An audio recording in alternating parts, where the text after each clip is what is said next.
할렐루야, 사순절 두 번째 주간이 시작되었습니다. 이 사순절 두 번째 주간에 특별히 우리가 하나님 사랑을 묵상하면서 또 경건하게 또 승리하는 삶을 살 수 있기를 축복합니다. 오늘 본문은 이렇게 시작합니다. 1절 말씀에 보면은 그는 허물과 죄로 죽었던 너희를 살리셨도다. 허물과 죄로 죽었던 너희를 살려주셨다. 바울은 오늘 본문을 통해서 하나님이 누구신가를 아주 한 문장으로 요약해서 설명을 하고 있는데, 하나님은 허물과 죄로 죽었던 우리를 구원해 주신 생명의 은인이시다, 이렇게 선언하고 있는 것이죠. 우리가 하나님 중심으로 하나님의 말씀을 의지하며 살아야 되는 아주 분명한 이유를 오늘 이 1절에서 밝히고 있다, 이 말입니다. 바울은 특별히 2절 이하의 쭉 말씀을 통해서 하나님이 우리를 구원하시기, 정말 하나님이 우리의 생명의 은인이 되어주시기 이전에 우리가 살고 있었던 삶의 현실이 어땠는지를 쭉 관찰하면서 설명해 주고 있습니다. 2절 말씀에 보면은요, 그때 너희는 그 가운데서 행하여 이 세상 풍조를 따르고 공중의 권세 잡은 자를 따랐으니 곧 지금 불순종이 아들들 가운데 역사하는 영이라. 우리가 구원받기 이전에는 세상 풍조를 따랐다. 세상 풍조를 따랐다. 그리고 공중 권세 잡은 자를 따랐다. 이렇게 말씀하고 있습니다. 우리가 살고 있는 세상과 우리를 지배하는 존재가 있었다는 거예요. 우리를 지배하고 있었던, 우리는 우리 의지대로 또 우리가 어떤 거 의도하는 대로 그렇게 사는 줄 알았는데 그게 아니라는 겁니다. 공중 권세 잡은 자, 공중 권세 잡은 자가 세상을 움직이고 있었다는, 우리를 지배하고 있었다는 겁니다. 근데 이 공중 권세 잡은 자는 나뿐만이 아니라 세상의 모든 것, 특별히 이 세상의 불순종의 아들들 가운데 역사하는 영이다, 그렇게 설명하고 있거든요. 성경은 이 불순종의 아들들 가운데 역사하는 이 영을 사탄이라 이렇게 밝혀주고 있습니다. 충격적으로 우리는 우리 뜻대로 사는 줄 알았는데 사실은 이 세상의 모든 정말 이 불쌍한 영혼들은 사탄의 지배 아래, 그늘 아래 있었다는 겁니다. 바울이 이 사탄에게 잡혀서 살고 있는 사람들의 특징들을 관찰해 봤어요. 그러니까 몇 가지 특징들이 나타나는데 오늘 3절에 보면은요, 육체의 욕심을 따라 지내며, 이 공중 권세에 잡고 있는 이 사단의 지배 아래에서 살아가는 백성들의 삶은 이 육체의 정욕을 따라 살게 되더라, 이 말이에요. 육체가 원하는 대로 그것을 하면서 우리는 굉장히 이성적이고 굉장히 윤리적이고 굉장히 도덕적으로 사는 거라고 우리는 생각을 했는데 사실은 그게 아니었다는 겁니다. 사단이 참 여러 그물망으로 거짓으로 우리를 지배하면서 우리가 알게 모르게 이 육체의 정욕을 따라 살도록 그렇게 이끌어갔다는 것입니다. 이 육체의 마음, 육체의 정욕을 따라 거기에 지배받으면서 살아가는 존재, 이거는 윤리와 도덕의 가치를 무시하고 사는 그런 존재. 다시 말해 동물과 같은 그런 삶을 사는 그런 존재들이 되었다는 겁니다. 실제로 우리가 지금 살고 있는 이 세상을 가만히 들여다보세요. 우리는 굉장히 정말 똑똑하게, 그리고 굉장히 지혜롭게, 그리고 굉장히 윤리적이고 도덕적이고 바르게 산다라고 우리는 자부심을 갖는데 사실 그렇지 않다는 겁니다. 정말로 우리 세상에서 일어나는 많은, 우리 주변에서 일어나는 많은 일들을 가만히 보면은 우리는 종종 이런 의문을 갖잖아요. 세상이 왜 이래? 왜 이렇게 나쁜 일들, 왜 이렇게 정말 도덕적이지 않은 일들이 이렇게 많이 일어나는 거야? 과학은 더 발전하고 삶의 환경, 삶의 질은 더 좋아졌는데, 그런데 우리 사람들 속에서 일어나는 일들은 더 동물적이 되어 간다는 겁니다. 바울이 관찰한 이 세상을 살아가는 사람들의 삶의 모습은 가만히 보니까 윤리적이지도 않고 도덕적이지도 않고 뭔가 자꾸 동물적인 삶으로 흘러가고 있다라는 거지요. 그럼 왜 그럴까? 왜 그럴까? 바울이 관찰해 본 결과, 우리가 잘못된 영에 사로잡혀 지배를 당하고 있기 때문이구나. 그러니까 내 의지대로, 내가 정말 원하는, 내가 바라는 그런 아름답고 가치 있는 삶을 살지 못하게 되더라는 것입니다. 우리가 정말 하나님이 오셔서 우리를 구원해 주시기 이전에 우리의 모든 삶은 그랬다는 겁니다. 그래서 바울은 이 우리의 삶을 이 한 구절로 요약해서 허물과 죄로 죽었던 우리들이다. 허물과 죄로 죽은 우리들이다. 이렇게. 그리고 이 말씀을 또 한 단어로 본질상 진노의 자녀다. 본질상 진노의 자녀다. 그렇게 설명하는. 다시 말해 저주받은 인생이었다는 겁니다. 저주받은 인생이었다. 이 세상의 모든 피조물들을 바울이 관찰해 보니까 이 사단이, 이 공중 권세 잡은 사단이 우리를 지배하면서 우리의 인생을 정말 아주 저주스러운 인생으로 그렇게 묶어버렸다는 것입니다. 이스라엘 백성들이 애굽에서 사는 동안 그들의 삶은 자유가 없었잖아요. 애굽에서 나름대로 자유를 가지고 살기는 합니다. 그런데 그들의 실제 모습을 들여다보면요, 바로 왕에게 사로잡혀 있는 거예요. 바로 왕의 지배를 받으면서 바로 왕이 시키는 일, 바로 왕이 원하는, 이끄는 쪽으로 끌려다니면서 살고 있더라는 거죠. 이스라엘 백성들이 애굽에 머무르는 동안에 오늘 바울이 지금 우리의 삶을 지적하는 것처럼 본질상 진노의 자식들처럼 죄와 허물 속에 갇혀서 내가 원하는 자유와 내가 원하는 아름다운 삶을 정말 누리지 못하면서 살고 있더라는 거예요. 그걸 대표적으로 보여준 게 이스라엘 백성들의 삶이라는 겁니다.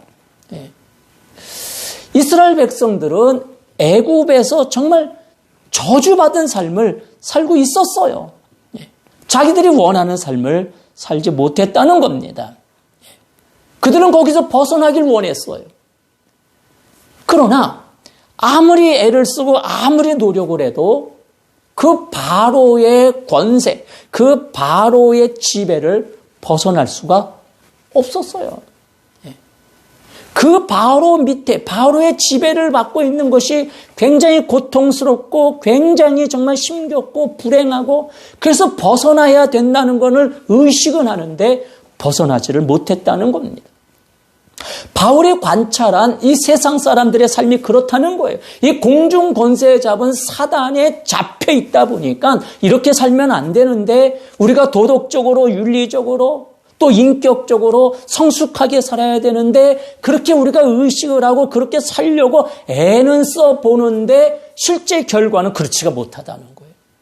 왜냐하면 이 공중 권세에 잡은 사단이 우리를 그렇게 인격적으로 은혜롭게 살지 못하도록 묶어버렸기 때문에 그래서 그 사단의 저주 안에 우리가 잡혀버렸기 때문이라는 것입니다.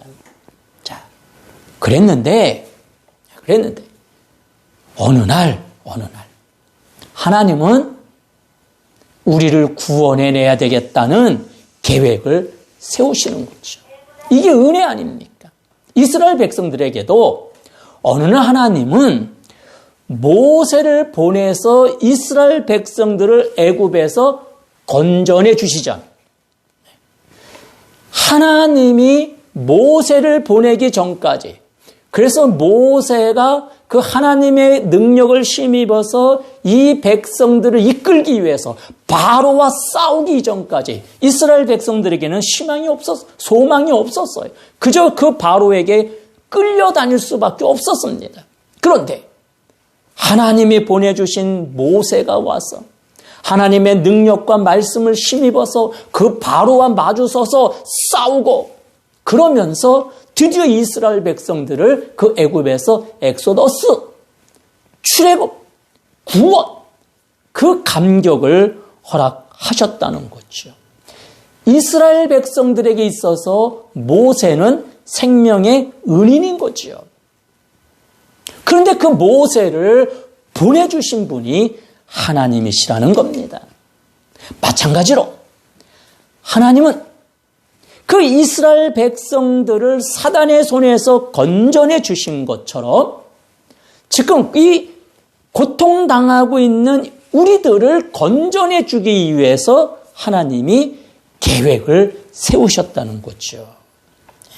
이 공중 권세에 잡은 저 사단의 손에 잡혀서 신음하고 있는 백성들을 건져내 줘야 되겠다라고 하는 하나님의 크신 사랑과 긍휼로 이제 계획을 세우셨는데 하나님이 세우신 이 계획은 하나님이 직접 사람의 몸을 입고 우리 속으로 들어오셔야 되겠다. 이렇게 하나님이 결정하신 거죠.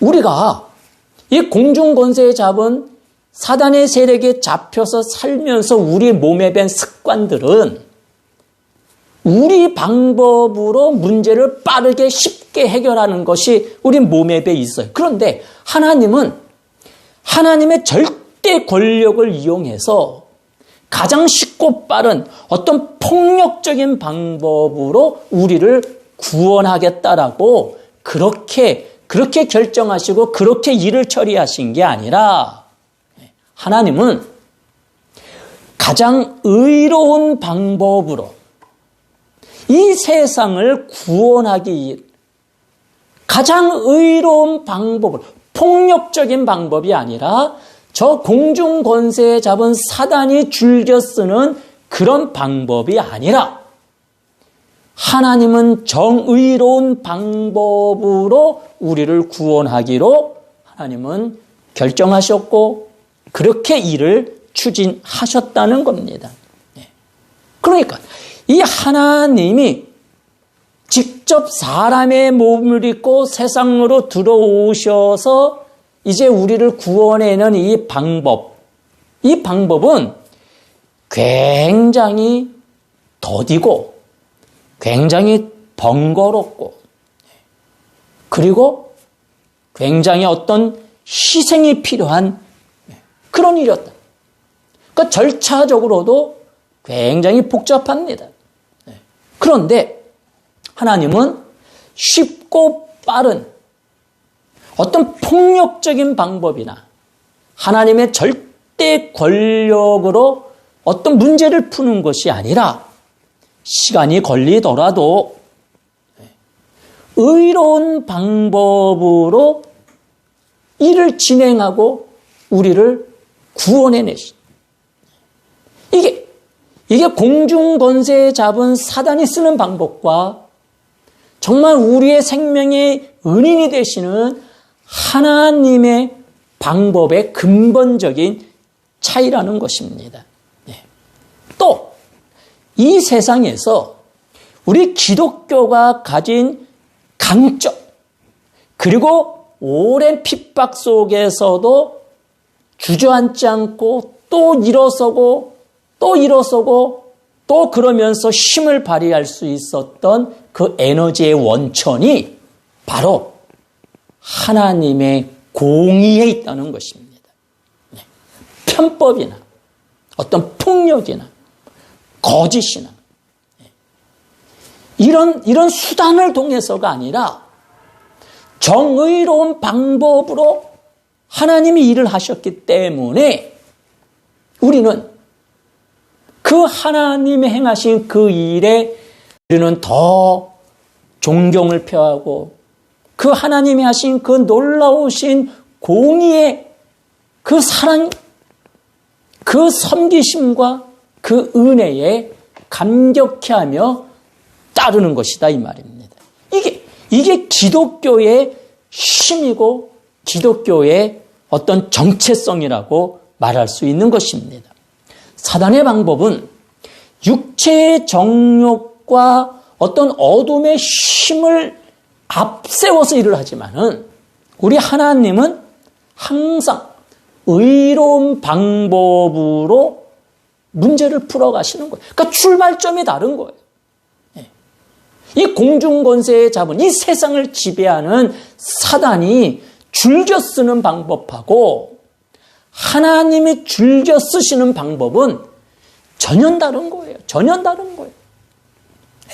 이 세상이 왜 자꾸 이렇게 험악하고 자꾸 이 세상이 망가져가고 우리의 삶의 주변이 자꾸 이렇게 위태로워지느냐? 그건 이 공중권세에 잡은 사단의 방법들을 통해서 자꾸 이 세상을 이끌어 가려고 하기 때문이라는 거예요. 그러니까 자꾸 정의가 무너지는 거예요. 질서가 무너지는 거예요. 그런데 하나님의 방법은 시간이 걸리더라도 때로는 내가 희생되더라도 정의를 앞세우는 거예요. 의롭게 모든 문제를 풀어간다 이 말이죠. 하나님이 이 백성들을 구원하기, 이 허물과 죄로 인하여서 죽어가는 백성들을 구원해내기 위해서 하나님이 선택하신 방법이 하나님이 사람의 몸을 입고 세상으로 들어오시는 거예요. 그리고 십자가에서 피 흘려 우리 죄값을 다 지불하시고 우리를 구원하시는 거예요. 어떤 수단을 통해서, 어떤 힘을 통해서가 아니라 의로운 방법을 통해서 우리가 안고 있는 문제를 풀어내 주셨다는 거죠. 이게 우리 기독교의 가치라는 것입니다. 하나님이 우리의 구원을 위해서 세상에 오시는 이 일은 이건 굉장한 용기가 필요한 일이었고 여기에는 막대한 희생이 감수되어야 하는 일이었다는 것입니다. 엄청난 값을 지불해야 하는 손해가 막급한 일이라는 거예요. 그럼에도 불구하고 오늘 1장 7절 말씀에 보면은요, 우리는 그리스도 안에서 그의 피로 말미암아 속량 곧 죄사함을 받았느니라 이렇게 말씀하고 있어요. 우리를 살리기 위해서 하나님은 사람의 몸을 입고 우리 속에 오셨을 뿐만 아니라 이것만으로도 우리에게는 굉장한 은혜이고 감사한 일인데, 우리를 위해서 그 하나님이 대신 십자가에서 피 흘려 죽어주셨다는 거예요. 나를 살리기 위해서 내 대신 죄값을 지불해 주셨다는 거예요. 하나님은 자기 희생이라고 하는 방법으로 우리를 구원한 그 길을 택하셨다는 거예요. 이건 세상 사람들이 이 공중 권세에 잡은 사단은 할 수 없는 일인 거예요. 사단은 우리를 지배하려고만 하지. 우리에게 정말 어떤 행복한 삶을 보장하거나 이끌지 않잖아요. 애굽에 머물고 있었던 이스라엘 백성들이 바로의 지배 안에서 바로가 원하는 대로 끌고 갔지. 바로는 한 번도 이스라엘 백성의 입장에서 이스라엘 백성들의 행복을 위해서 정책을 펴거나 배려를 하거나 어떤 희생을 감수하거나 그런 적이 없다는 거예요. 그러니까 이스라엘 백성들이 그곳에서 벗어나고 싶어하는 몸부림이 있었다는 거죠. 그런데 우리 하나님은 그런 사단의 방법이 아니라 참 의로운 방법으로, 그러면서도 풍성한 사랑으로 우리를 너무너무 사랑하시고 불쌍히 여기셔서 어떠한 대가라도 어떠한 희생이라도 감수하겠다라고 하는 그런 정말 선하심에서 출발하셨고 이 땅에 오셨고 십자가의 은혜를 베풀어 주셨다는 것입니다. 이게 하나님이 우리에게 보여주신 큰 사랑인 거예요. 사단은 그러지 않았다는 것입니다. 사단은 우리 앞길을 열어준 적이 없어요. 없어요. 그런데 하나님은 우리 편에서, 우리를 위해서, 우리를 배려하시면서 우리에게 새 생명의 길을 열어주셨다는 겁니다. 이것이 은혜인 거죠. 이것이 은혜인 겁니다. 자, 그래서 오늘 바울은 이 세상을 관찰하면서 허물과 죄로 죽을 수밖에 없었던 우리들을 하나님이 이런 놀라운 은혜로 찾아와 주셔서 구원해 주셨는데, 이제 우리가 사단에게 더 이상 속지 않고 사단에게 더 이상 매이지 아니하고 이 하나님이 행해 주신 놀라운 은혜를 누려야 되는데, 그 은혜를 누리기 위해서는 이제 우리가 분명한 선택을 하나 해야 된다는 것입니다. 그래서 8절에 이렇게 설명을 합니다. 너희는 그 은혜에 의하여 믿음으로 말미암아 구원을 받았으니 이것은 행위에서 난 것이 아니요 하나님의 선물이라. 행위에서 난 것이 아니라 우리 편에서 우리의 열정과 우리의 어떤 수고로 얻어진 것이 아니라 하나님의 은혜로 주어진 거다. 이 구원의 선물은 하나님이 우리에게 주신 은혜의 선물이라는 것입니다.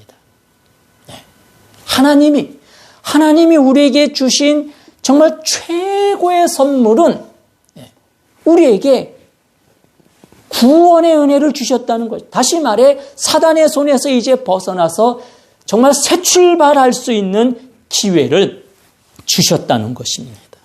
이건 우리가 돈을 주고 산 것도 아니고 우리가 어떤 노력과 열심으로 얻어진 열매가 아니라는 거예요. 이건 일방적인 하나님이 주신 선물이라는 것입니다. 이 선물을 이제 우리가 받을 수 있는 자격이 생겼다는 것입니다. 이제 이 선물을 우리가 받고 누리려면 정말 이스라엘 백성들처럼 그 애굽에서 바로의 권세에서 해방되려면 이제 우리가 해야 될 일은 한 가지가 있습니다. 그 한 가지는 8절에 있는 말씀처럼 믿음으로 말미암아 구원을 받았으니, 우리가 이 구원을 받아들이는 것은 오직 한 가지, 믿음으로 받아들이는 것입니다. 믿음으로 받아들이는 거예요. 우리가 하나님이 행하신 그 일을 믿음으로 받아들이는 순간 우리는 사단의 저주에서 벗어나는 거죠. 벗어나는 거예요. 이게 구원인 거예요. 이 구원은 이스라엘 백성들이 바로의 저주에서 벗어나 애굽을 떠나는 것, 애굽을 벗어나는 것처럼 이 공중 권세 잡은 사단의 손에서 벗어나는 것. 다시 말해 세상 풍조를 더 이상 따르지 아니하고 이 거짓 영의 지배를 받지 않으면서 이제는 정말 우리가 자유의 몸으로 살 수 있는 이것이 바로 구원이라는 것. 하나님이 주신 은혜의 선물이라는 것입니다. 하나님은 우리에게 이 기회를 주셨어요. 이 기회를. 한번 지금까지의 이 불행한 삶이 아니라 이제 뭔가 우리로 하여금 새 출발할 수 있는 정말 희망적인 미래를 한번 설계하며 나아갈 수 있는 기회를 우리에게 주신 거예요. 기회를 주신 거예요. 하나님은 우리에게 정말 생명의 은인 같은 분이시다 이 말입니다. 예.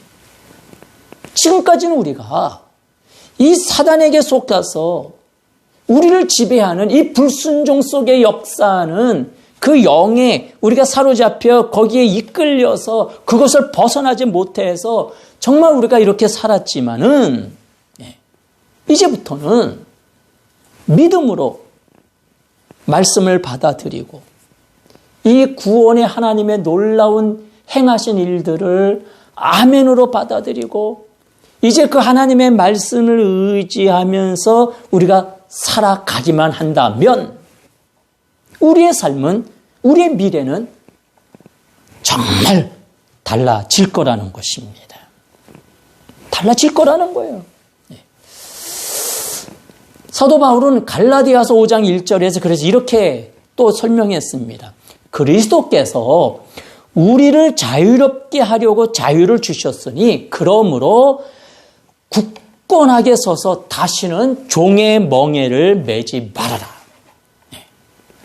예수 그리스도께서 우리를 자유롭게 하시려고 십자가에 피 흘려 죽으시고 값을 지불했으니 그래서 우리에게 이제 자유자의 기회를 주었으니 이제 믿고 구원받은 하나님의 백성들은 정신을 바짝 차려서 다시는 종의 멍에를 매지 마라. 다시는 사단에게 속아서 이 공중권세 잡은 그 세력들에게 이 세상 풍조를 따라가는 저 불순종의 저 세상 사람들처럼 이제는 살지 말아야 돼. 이제는 정신을 바짝 차리고 하나님의 말씀에 기초하고 말씀에 근거하여서 경건하게 정말 예수님을 닮아가기 위해서 부단히 훈련하면서 가야 된다는 것입니다. 이스라엘 백성들이 애굽에서 벗어났다고 해서 그것으로 끝난 게 아니잖아요. 그들이 애굽을 벗어나면서부터 홍해도 건너야 됐고 또 시간이 지나서 그 광야를 거쳐야 됐고 요단강을 건너서 가나안에 들어가야 된다 이 말. 가나안에 들어가지 못하면 여전히 그 불완전한 삶을 살 수밖에 없는 거예요. 애굽에서 나오는 것은 축복의 시작이지 축복의 끝이 아니에요. 가나안에 들어가야 비로소 그 축복의 끝, 정말 행복의 열매를 맺기 시작하는 거지요. 지금까지 우리가 공중권세 잡은 이 사단에 잡혀서 불행하게 살았다면 이제부터는 성령님의 도움을 받으면서 우리의 생명의 은인이신 하나님의 백성으로 사는 법을 익히고 또 그렇게 살아가면서 이제는 하나님이 주시는 그 자유와 기쁨을 누려야 된다는 거예요. 그래서 우리는 경건을 훈련해야 되고 우리가 우리의 언어가 건강해서 저 세상 사람들과 구별되어야 되고, 우리가 꿈꾸는 목표도 이제는 좀 달라져야 되고, 이 세상 사람들의 삶의 목표는 그저 돈 많이 버는 거잖아요. 돈 많이 벌어서 잘 사는 거, 그게 목표잖아요. 그런데 이제는 우리의 목표가 좀 달라져야 된다는 겁니다. 그저 돈 많이 벌고 성공하는 것이 우리의 꿈이고 목표가 아니라 하나님의 이름을 높여드리는 것. 생명의 은인이신 그 하나님의 뜻을 쫓아 살아가는 것. 이게 이제는 우리의 삶의 목표가 되어야 된다는 겁니다. 지난 한 주간 우리 청소년들을 위해서 영성훈련이 있었어요. 그 영성훈련에 필리핀에 계시는 강사, 선교사님이 강사로 또 참여하셔서 특강을 해주셨는데, 그 선교사님이 다루었던 특강의 주제가 이제 우리 한국 초대교회에 정말 애를 써 주었던, 정말 그 하나님의 이름을 높여드리기 위해서 살아갔던 젊은이들에 대한 이야기였어요. 우리가 잘 아는 100년 전에 이 땅에 복음을 들고 들어왔던 아펜젤러나 언더우드나 또 헤론 같은 의사, 많은 젊은이들이 있었어요. 그런데 이 젊은이들이 이 땅에 복음을 들고 들어왔을 때의 나이가 평균 25세 정도밖에 안 됐다는 거예요. 그리고 이들은 그 미국 땅에서, 그 선진국에서 교육을 많이 받은, 이 헤론이라고 하는 분은 의대를 수석으로 졸업한, 그래서 정말 그 어디든지 원하는 곳에 가서 정말 편안하게 살 수 있는 그런, 이 언더우드는 집안이 굉장히 부유한 사업가 집안입니다. 얼마든지 그곳에서 행복하게 평안하게 살 수 있었는데도 불구하고 그 어떤 돈의 노예가 되지 아니하고 하나님의 복음을 전하기 위해서 특별히 우리나라에, 그때만 해도 우리나라의 삶의 형편은 굉장히 열악했잖아요. 정말 이 땅은, 우리 조국인 이 대한민국은 정말 저주받은 땅이었습니다. 희망이 보이지 않았습니다. 그런 땅에 그 잘난 젊은이들이, 그들이 누릴 수 있는 많은 특권과 그 많은 좋은 것들을 포기하고 하나님의 복음을 들고 이 땅에 들어왔다는 것입니다. 우리나라가 지금 이만큼 잘 살 수 있게 된 것은 바로 이 젊은이들의 희생과 헌신 때문인 거죠. 우리에게 있어서는 정말 이 복음을 들고 들어왔던 이 젊은이들이 생명의 은인인 거죠. 이들은 물질을 따라 살지 않고 하나님의 사랑을 실천하는 일에 가치를 두고 살아간 사람들이라는 겁니다. 정말 하나님이 우리의 생명의 은인이시라면, 우리가 그렇게 정말 받아들인다면 우리도 하나님의 나라를 위해서, 하나님의 기뻐하시는 뜻을 위해서 뭔가 우리가 희생을 각오하며 가야 된다는 거죠. 결코 쉬운 일은 아닙니다. 결코 쉽지가 않아요. 그러기 위해서는 많은 것들을 포기해야지 된다는 겁니다.